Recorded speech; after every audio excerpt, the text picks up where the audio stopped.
trucks fiercely, he jerked his driver off the footplate and followed them into the siding. "Come back!" yelled his driver. "Fire and smoke," said Thomas. "I am sunk." And he was. Gordon was cross and didn't care what he did. He waited till the table was halfway round. I'll show them," he hissed.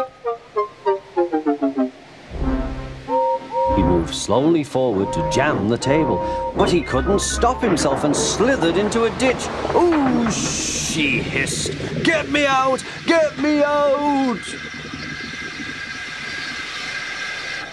"Not a hope," said his driver and fireman. "You're stuck, you silly great engine. Don't you understand that?" They telephoned the Fat Controller. So Gordon didn't want to take the special train and ran into a ditch. Later, Thomas was resting when Percy arrived. A large hopper was loading his freight cars full of coal. Thomas was still being cheeky. "Careful," he warned. "Watch out with those silly cars." Go on," muttered the cars. "And by the way," went on Thomas, "those buffers don't look very safe to me." The last load poured down. "Help! Help!" cried Thomas. "Have a drink," said his driver. "Then you'll feel better." The water column stood at the end of the siding with the unsafe buffers. Suddenly, Percy found that he couldn't stop. The buffers didn't stop him either. "Oh!" wailed Percy. "Help!"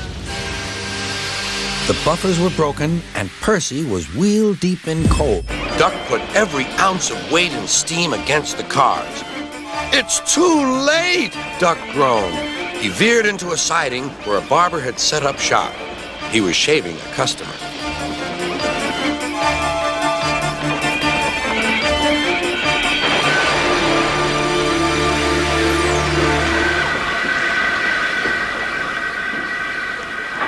The silly cars had knocked their conductor off his van and left him far behind after he had whistled the warning.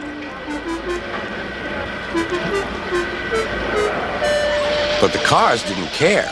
They were feeling very pleased with themselves. "That you cannot trust trucks." Go on," they yelled, and bumped Percy's driver and fireman off the footplate. "Oh!" said Percy, sliding past the board. Percy was frantic. "That's enough!"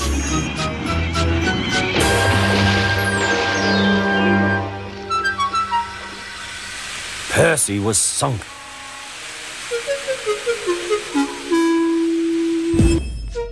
The rails were slippery. He couldn't stop in time.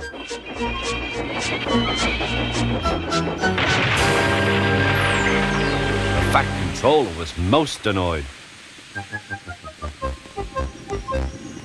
"I am disappointed, Donald. I did not expect such, clumsiness from you." "To me," shouted Douglas. The guard was anxious. "Go steady, the van's breaking." The van was in pieces. No one had been hurt, and soon Edward